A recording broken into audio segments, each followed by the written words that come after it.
March 12, 1944, 02:17 a.m. Somewhere outside Indianapolis, Indiana. The train screeches as it cuts through the cold Midwestern night, sparks spitting from the iron wheels. A thin mist clings to the ground, coiling like smoke across the empty rail yard. Inside one of the cars, dimly lit by a single flickering bulb, 84 German prisoners of war sway with every rattling jolt of the wooden boxcar. Most are young, infantrymen from the Afrika Korps, survivors of Tunisia. And all of them are exhausted. Lieutenant Karl-Heinz Moeller, 26 years old, presses his forehead to the cold metal wall. He's been awake for hours, listening to the rhythmic clatter of wheels on tracks. Back in North Africa, he had pictured America as a struggling giant. Wealthy, yes, but sluggish and unfocused. German propaganda called it a country of amateurs, a place where factories were soft targets, where morale was fragile. But nothing about this journey feels fragile. A guard outside slides the door open just enough to shine a flashlight inside. "Aufstehen, move out soon." The beam cuts across the Germans' faces, thin, hollow-eyed, shivering in their worn Feldgrau uniforms. Moeller blinks at the brightness. He hears another sound too, distant at first, a low industrial hum, like the earth itself is vibrating. The prisoners are herded out into the cold. Their boots crunch on gravel as they step onto the platform. Barbed wire stretches across floodlit fences. American MPs wait with rifles, their breath rising in pale clouds. But the POWs' attention drifts past the guards. Out there, beyond the rail yard, the sky isn't dark. It glows, a dull orange halo hanging just above the horizon. "Was ist das?" someone mutters. No one answers. The guards begin marching them forward. As the column of prisoners moves, the sound grows louder. A heavy grinding roar, machinery, engines, a pulse of mechanical power so steady it feels like a heartbeat. You can almost feel it in your ribs. They turn a corner, and then they see it. Across the field, stretching farther than the eye can trace, sits one of America's giant wartime factories. Windows blazing with white light, smokestacks punching into the night sky, conveyors and cranes silhouetted against clouds of steam. And the parking lots, hundreds of cars, thousands maybe, still full. In the middle of the night. It's 2 a.m., and the place looks like midday. Private Ernst Wiegand, the youngest in the group, at only 19 years old, whispers to Moeller, Do they ever sleep?"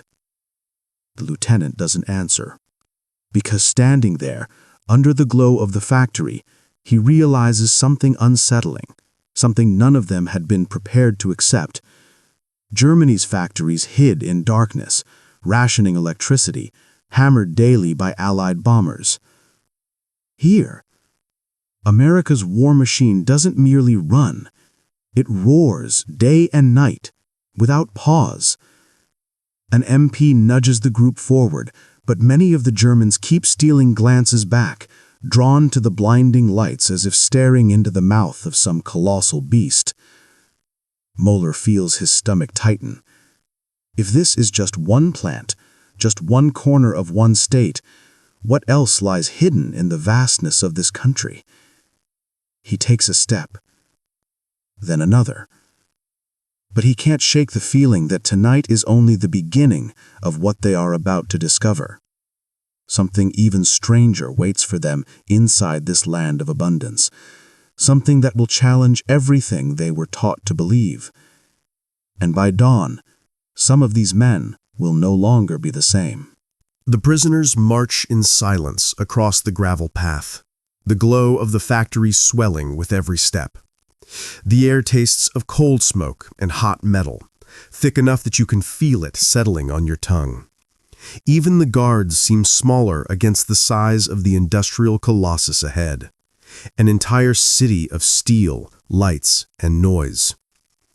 As they approach the perimeter fence, the ground begins to tremble.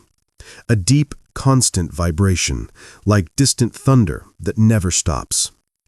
Merler tightens his jaw. This isn't a factory. This is a force of nature. Inside the compound, massive loading bays clatter open and closed. Forklifts zip by with unnerving speed. Men in denim coveralls move in coordinated swarms, each performing a specialized task. There's no shouting, no chaos, just precision. As if every worker is a cog in an enormous, perfectly engineered machine. And then comes the moment none of the Germans expect. A whistle blows, sharp and metallic. A bell rings. And from the factory doors pour hundreds of workers, but not away from the building. They're going in. Merle stops in his tracks. Eine Nachtschicht? A night shift? Wiegand stares at the endless stream of American workers hurrying past them. Men, yes, but women too. Dozens of women, hair wrapped in scarves, carrying lunch pails, stepping into the factory with the same resolve as soldiers marching into battle.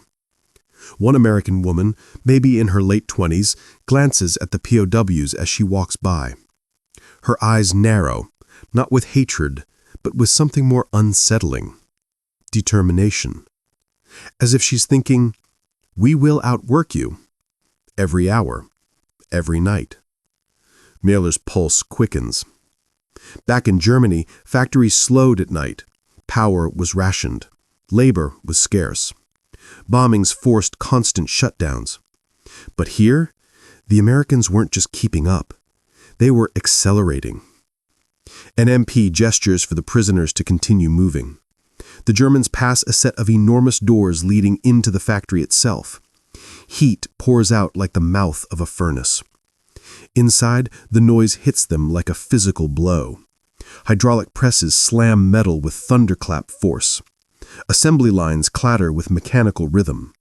Giant stamping machines punch steel plates into shape, sparks flying like fireworks. The air vibrates with the sheer volume of it all. A foreman shouts to be heard. This is just the vehicle plant. Trucks, parts, engines, not even the biggest one. A murmur runs through the German column.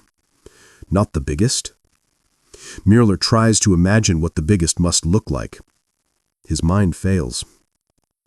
A foreman walks by, clipboard in hand, barely noticing the column of POWs. He taps a gauge on a roaring machine and calls out to a mechanic, "Keep it hot. We're running high today. No slowdown." Another wave of realization spreads through the Germans. These people aren't tired. They're not beaten down. They're not even stressed. They're motivated.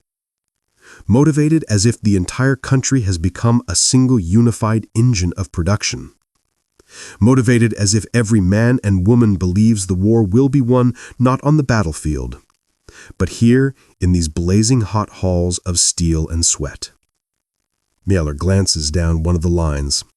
Engines, hundreds of them, move past in perfect sequence. Start as raw metal, end as gleaming, tested machines ready for war. It happens so fast he can't follow the process. Too many hands. Too much speed. Wiegand whispers, voice trembling. "Lieutenant, how can anyone fight this?" The question hangs in the air, and the truth is clear. They can't. Not for long. But before Mueller can respond, before he can even gather his thoughts, the prisoners are led toward a side corridor, towards something the guards say they must see before being processed into camp.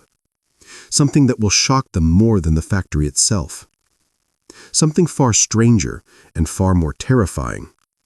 They're about to witness the part of America's war machine that no German propaganda ever mentioned. Something far stranger and far more terrifying. The corridor narrows, walls lined with blinking control panels and whirring machinery. The prisoners shuffle along, their boots echoing in the cavernous space. The hum of the factory grows into a constant roar, shaking the floor beneath them. Every man feels it in his chest, in his stomach, in his teeth. At the end of the hall, the doors slide open, and Möller's jaw drops. Before them stretches an ocean of assembly lines, longer than any street in Berlin. Men and women swarm over them like ants, moving with surgical precision, each performing a single task: tightening a bolt, welding a seam, inspecting a gear. The line never stops. Machines whir in synchrony, sending sparks and smoke into the high ceiling. Conveyor belts snake across the hall, carrying engine blocks, chassis, and weapons parts, faster and faster. And it's not just speed, it's scale. Hundreds of units are completed each hour. Trucks, tanks, planes. Every American worker seems aware of the invisible clock of war, every movement efficient, every gesture purposeful. Möller glances at Wiegand. The young private's eyes are wide, staring at a press stamping steel like it was a heartbeat. Wiegand mutters, It never ends, does it?" Möller shakes his head, too stunned to speak. Suddenly, a supervisor shouts across the line, his voice cutting through the industrial symphony. "Shift change in 5. Keep those belts moving. Don't slow." Möller notices something else. The workers barely look exhausted. Sweat beads on their foreheads, yes, but their eyes burn with energy, with drive, with determination. Some even smile briefly as sparks fly around them. The Germans are overwhelmed. In Germany, war production was rationed, meticulously controlled. Factories had limits. Here, limits don't exist. They see stacks of completed engines, crates of rifles, vehicles lined up for shipment, and all of it moves as if guided by some invisible force. An American welder catches Möller staring, nods politely, and returns to his work. He isn't intimidated. He isn't tired. He's part of the machine. And the machine never stops. Möller feels a cold panic creeping in. Every German officer had been trained to calculate enemy capacity, to guess numbers, to anticipate shortages. Here, numbers mean nothing. Every calculation is meaningless against this endless production. The lieutenant's eyes wandered to the ceiling. High above, rows of massive lights illuminate every corner, every workstation, every conveyor belt. And beyond them, Möller knows are more halls, more factories, all running like this, all feeding the war effort with unceasing force. Wiegand whispers again, almost to himself. "We thought we were strong. We thought we had the advantage." Möller swallows hard. He knows the truth, and it chills him. The Germans have been captured, yes, but now they are witnesses to something far more terrifying than defeat and battle. They are seeing the raw power of a nation mobilized without pause, a nation that will outlast, outproduce, and overwhelm any enemy. Just then, a massive truck engine rolls off the line, finished and gleaming. A worker points at it and calls, "Double the output by tomorrow." Möller's hand tightens around his coat. Double the output? In a single night? Möller looks at Wiegand. Wiegand looks at him. And then, across the hall, a new sound rises. A rhythmic pounding, deeper and heavier than any machine. The prisoners realize it's the testing bay, where completed vehicles roar, engines screaming, as if the factory itself is alive. Möller steps closer, compelled.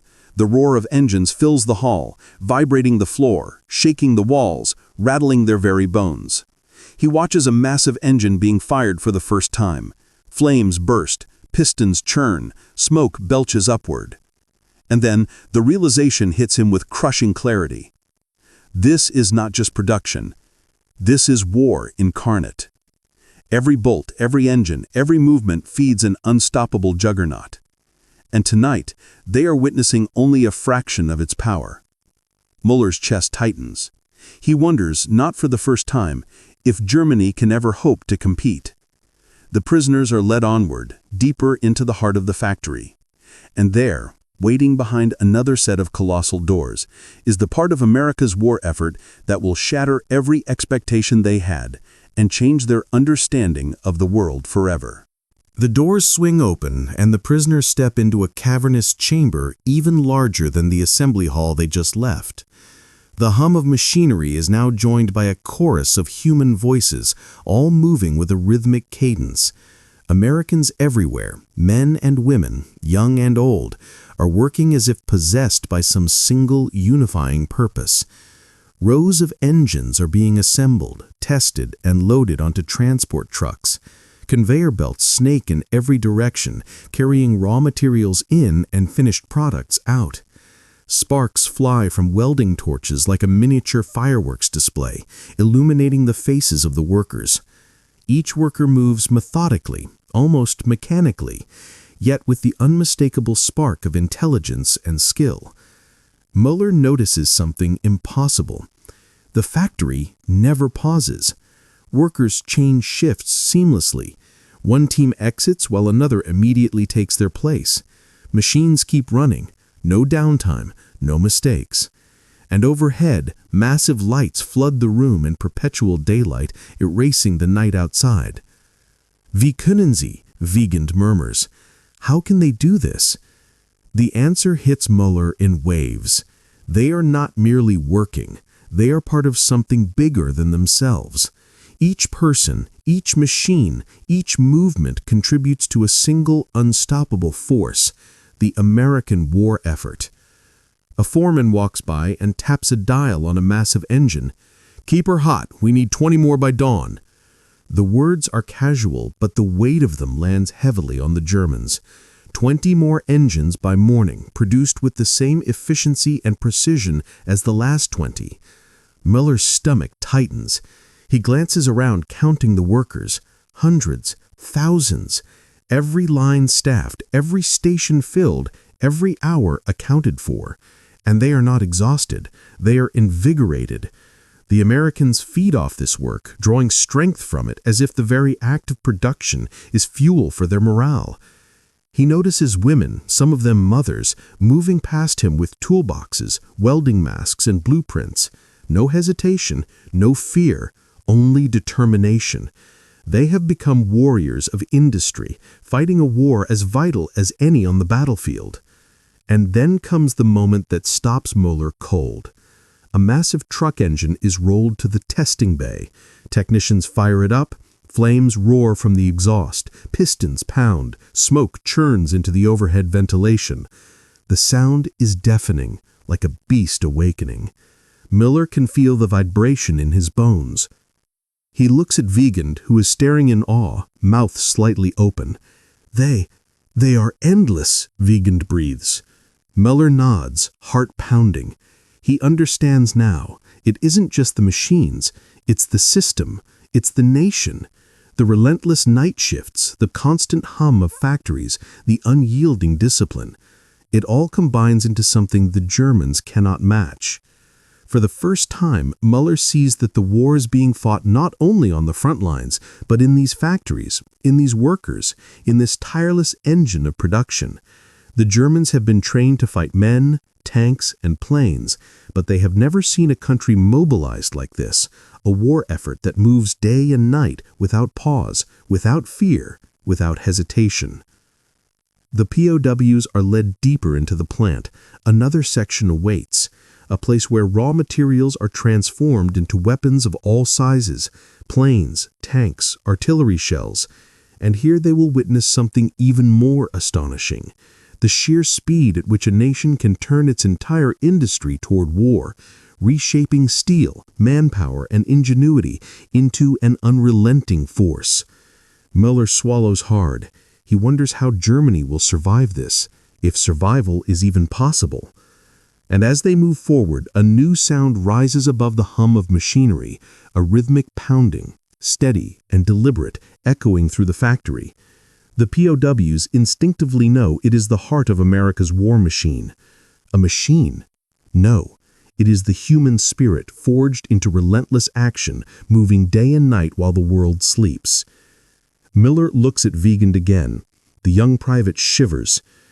"Lieutenant, how can anyone stop this?"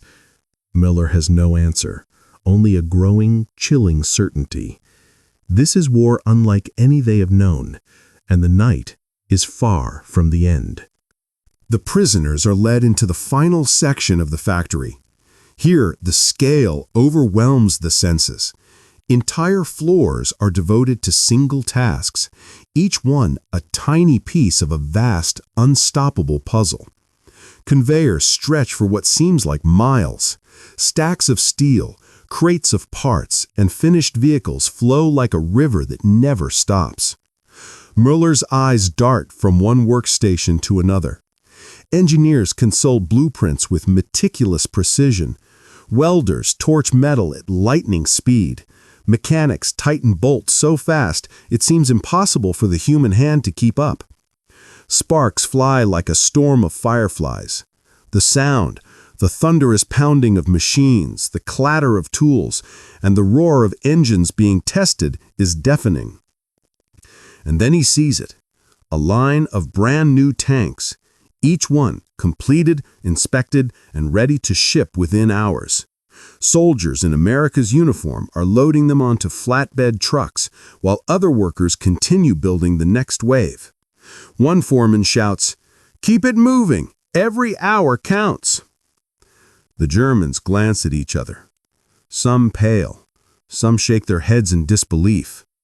Muller feels a tightness in his chest. He knows that Germany's best factories can't even produce a fraction of this output, day or night. A young American woman passes by, guiding a forklift stacked with engines. She smiles briefly at a colleague, then returns to her work. There's no fatigue, no hesitation, only the relentless rhythm of production. Muller whispers to Wiegand, They could replace entire divisions overnight. Wiegand swallows, his eyes wide. Entire divisions, he repeats, almost in awe, almost in terror. The realization hits Muller like a punch. This isn't just a factory. It's a war engine of unimaginable power. A place where manpower, ingenuity, and resources converge into an unstoppable force. Every bolt tightened, every engine tested, every machine welded contributes directly to a war that is already being won, long before bullets hit the battlefield. A supervisor signals a worker to roll a massive truck engine down a test track. The engine roars to life, smoke and fire belching upward. The sound vibrates through Muller's body. He feels it in his bones. Every heartbeat of this factory matches the pulse of the nation itself. He thinks of the soldiers he commanded back in Tunisia, exhausted and starving, struggling against supply shortages. And he realizes, with a chilling certainty, that no amount of valor could match this relentless production. The POWs are guided out of the assembly halls and toward the shipping docks. From here, they can see trains loaded with tanks and trucks departing around the clock, engines ready for battle. Ships waiting at docks to carry supplies across oceans. Aircraft lined up for delivery, ready to dominate the skies. Muller's eyes part in disbelief. We cannot fight this," he mutters.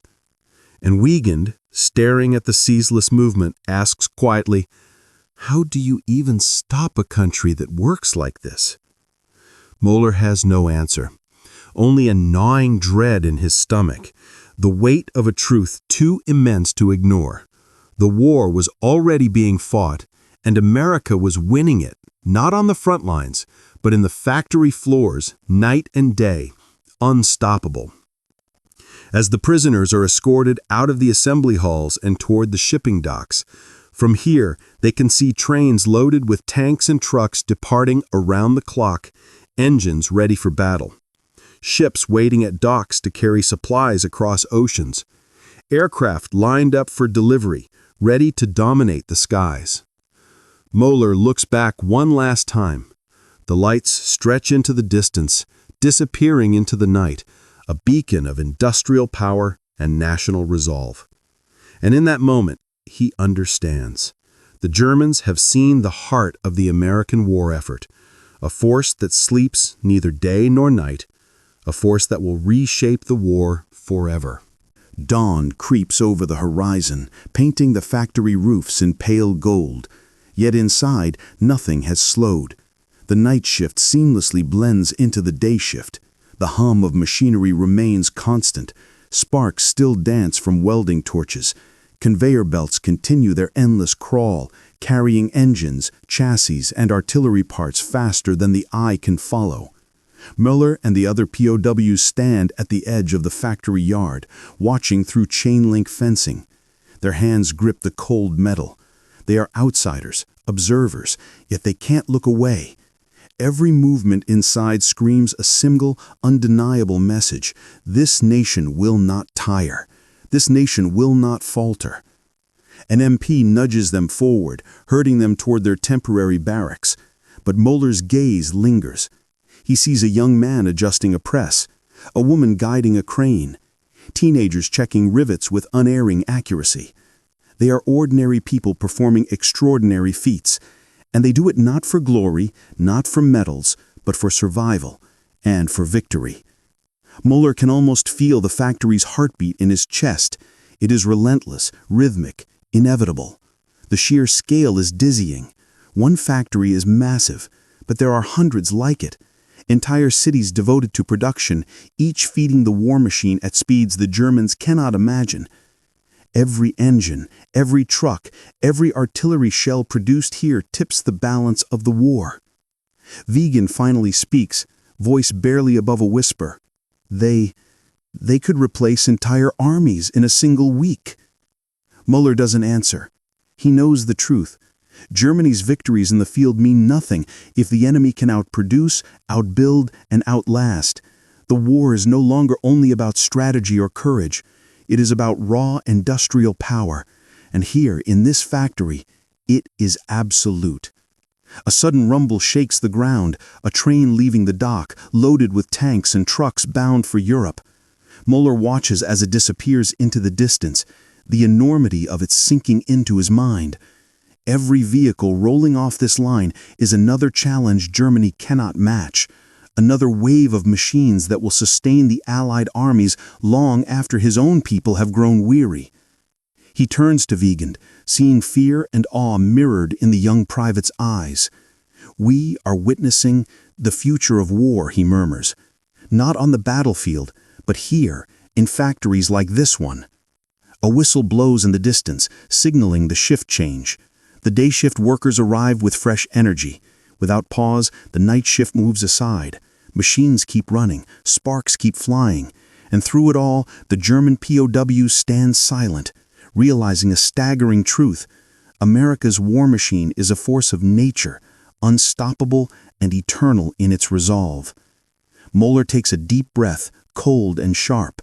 He knows that when he returns to Germany, or if he ever does, he will carry this image forever. Endless lights, roaring engines, sparks flying like firestorms, and ordinary people moving with extraordinary purpose. He swallows, feeling a mix of dread and awe. The factory doesn't just produce weapons. It produces hope, determination, and inevitability. And for the first time, Mueller understands that the Germans are not merely fighting soldiers across the ocean. They are fighting a nation that never stops, never sleeps, never yields. Outside, the sun rises fully, but inside, the factory is already running at full power. Mueller watches one last assembly line, sparks reflecting in his eyes, and whispers, almost to himself, This cannot be stopped." And in that moment, a grim realization settles over every POW in the yard. The war is already being won, before a single bullet hits the front lines, by hands, hearts, and machines working day and night.